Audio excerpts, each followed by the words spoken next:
Wonderful. Over to Okay. you, David. Thank you. Beautiful, beautiful. Round of applause. Thank you very Okay. much. Oh, no. Say really nice. Okay. All right. So let's get down to business here. Okay. So you I'm sure you know what this title means, right?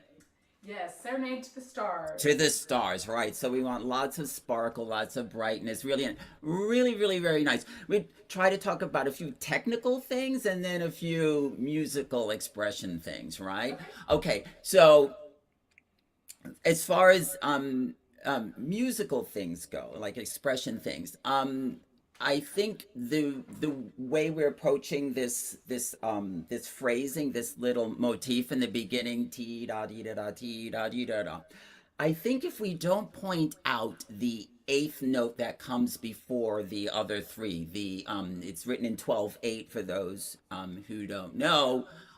So we've got one, two, three, four, five. So that fifth, eighth note, right after that quarter note, Right. I think it might be a good idea to kind of smooth the line out a little bit, so we get more juxtaposition when we get to the other sections, You're talking because about the we C sharp?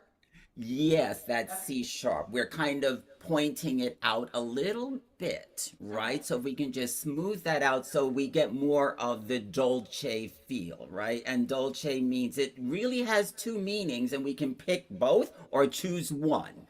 Okay. So what do you think dolce means? Dulce, sweet. Sweet, and it also means gentle. Ah, okay. So we can choose if we want to be sweet or we want to be gentle or if we want both. Ah. So now that's your choice. Now, what do you think here? Um, maybe sweet to start it out and then switch it up when the melody returns again. Yeah, I think we can approach it a little more. I think the sweetness is very nice here. So I would think if you played this line with a little bit more flow instead of da da dee da da da da dee and da ya da dee da da ya da dee da, so we have more direction through the phrase. Okay. Can you try that? Sure.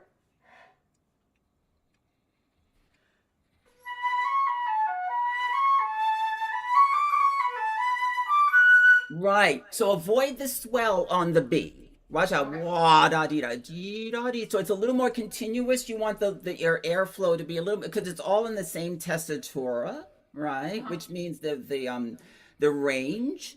So I think if you think the line with a little more flow, let it flow by itself up and down without too much help from us with our air. Okay.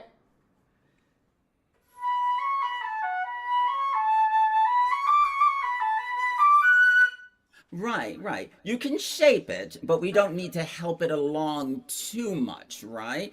And then when you get to the F sharp, there's a crescendo through there, right? Mm-hmm. So we Yeah. can have the F sharp be a little bit more warm. So the next thing I want to go to is as far as when we're playing in the upper register, the flute naturally wants to be high up there. Yeah. Okay? So just watching you play, you have a fantastic embouchure. Oh, thank you. No, you're one of those people who's rare, who's in the center. Yeah. Most people, even if it's a little bit, 80% of us, that's the percentage that I know of, are either somewhere over to the right or to the left. Most over to the left, right? But some of our openings, the way our muscles work, might be a little bit over. But you're like got a nice tube right in the front. So I would think well, I would suggest that when you get up into the upper register a little bit, this is a little technical thing you can work on with your teacher as well, because you have a great sound, but to get a little more flexibility so that we get a little more warmth and we can lower the pitch a little bit more in the upper register, we want to probably make a little more oral cavity space and drop the jaw a little bit when we go for the crescendo, because Okay. we're using a much greater volume of air, right? And we have more air speed, more volume when we're playing in that octave. So if you can just make a little more space when you go up for the F sharp right here, right? Keep this all open. This stays open, right? Mm-hmm. The tube that delivers the air stays open, and this is going to direct it, right? But when we do that, you want to make sure your core, this part, is engaged, right? So when you get up there, that the air speed doesn't drop. So Right. you need to Okay. increase the core probably a little bit. So can you just try that one more time? When you get up to the F sharp, when you start to make that crescendo, if you can make a little more space in your oral cavity, but make sure the Okay. core stays engaged. Okay.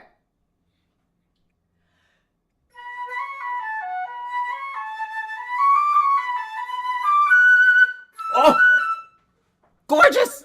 Okay. Sorry. Do it again. Do it again. Okay. Okay.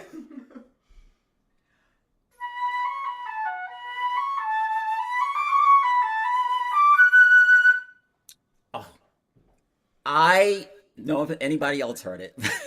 I felt a little more warm. F sharp is one of the stinky notes. I tell all my students there's three stinky notes on the flute in the upper register: E, F sharp, Yeah. and G sharp. Oh They yeah. like to bite back. They're greedy. They like a lot of room. So if we give them the room that they need, right? If we don't have the extra gadgets on our flute to help out, like splitties or Brasa F sharps or split F sharps or all that other stuff, the other notes will love it, right?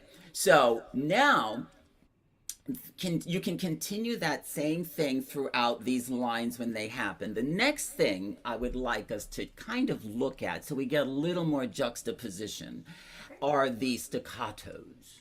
Ah yes. Now that's a little bit of you've been working on that, huh? Yeah. I can tell. It's very good. It's these extras that we all spend a lot of time doing, no matter how good you are. You're always Yeah. spending time on saying, how can I make them a little bit better, right?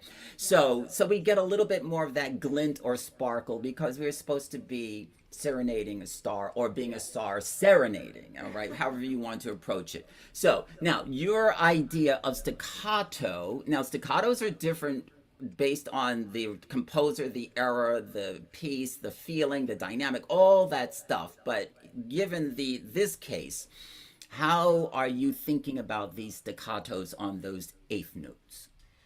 Um, I'm not thinking of it as super dry. I'm more of trying to get the lower notes out and sort of be distinct, I guess. Um, and so that's what I've been working on, and that's hard moving quickly in the low register. Good. No, I like that. I like the fact that you said you didn't want them dry.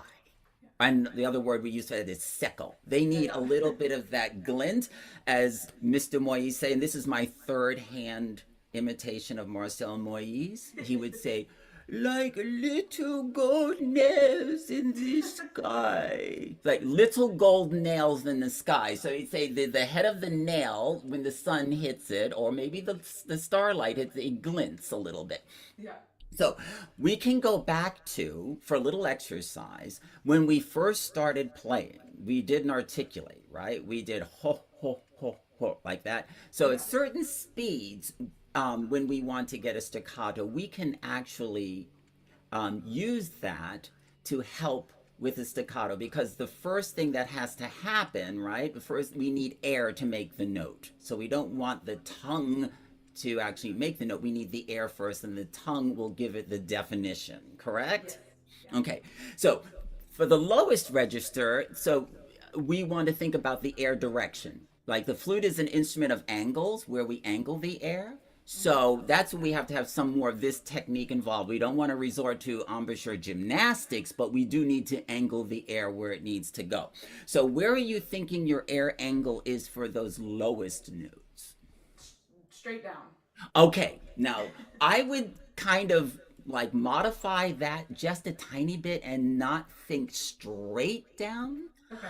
I like to think of, and I know why you're saying that, and that's not totally off. I like to think of when I'm playing in the lowest register, like the instrument is made up of the head joint is the tube, the embouchure plate, and the riser or chimney or wall that separates the embouchure plate from the tube. I like to think of where am I putting the air in relation to that. So if you think of maybe aiming your air for the lowest notes towards the bottom of the riser. So that's kind of a little bit further forward. And if our head's too far down, if we're not, we're going to aim the air too far down and the note might not speak.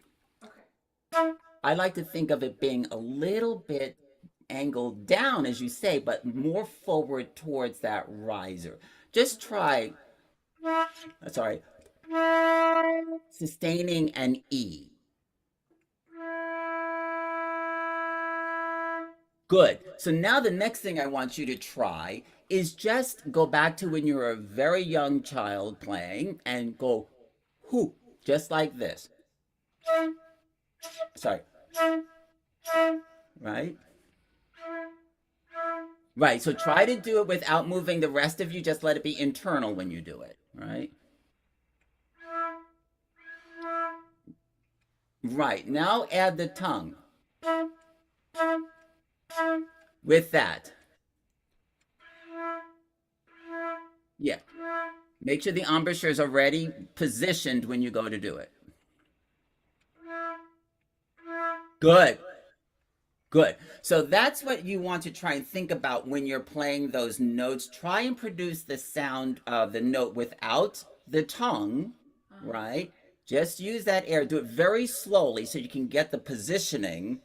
And then you want to add your tongue. You can play the whole passage like that. You don't have to do it now, but this is something that you can talk over with your teacher, because I'm sure whoever your teacher is knows about it, right? Yes. And something to add into your arsenal of practice things, right? Sounds great. And that's what's going to help those notes be equal in dynamic and quality to the notes above that. So obviously when we get a little bit higher, we're going to change that air position, right? Okay, so that's a little bit about those staccatos, so they get a little bit more bounce and not be secco as you don't want, and that will help there. Okay, the next thing, so the next thing kind of I wanted to go towards is that upper register again. So again, this has to be involved when we go up there. So this is always active when we're playing, and it wants to match what the fingers are doing. So there's this technique and there's this technique. Like violinists have this technique and then they have this technique, right? Or any string player, right? So when you're getting towards the upper register, and this is why we do this in our tone exercises, you want to think of dropping your jaw a little bit, right? A little bit, like especially for the A's. Now, can you play this section here? I know we're running out of time. Let's go to where you have the poco più animato at 31. Okay. All right, so go back to that lovely F sharp you did before, right? Okay. And try that section up to measure 34 rather. Okay.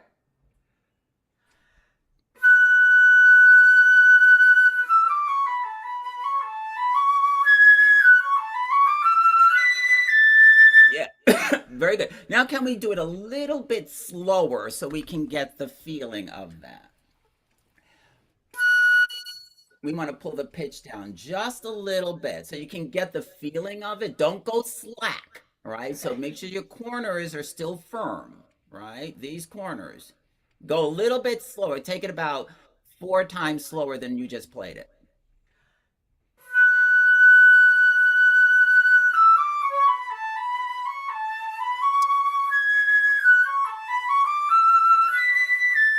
Okay, yeah, because you're getting this, so you're catching on to it pretty quickly. So I would kind of go over as few of those things so that your upper register gets a little more of this warmth, feeling like the heat from a star. If we got close to a star, we'd probably burn up, right? But so that you can get that feeling of more warmth up there, and you can make it a game. Play it very slowly and add those things so that when you compress the tempo a little bit, those things kind of stick. Sounds great. Thank you so much. Oh, you beautiful player. Thank you. Thank you so much, David. And thank you, Sadie. That was very incredibly interesting and wonderful.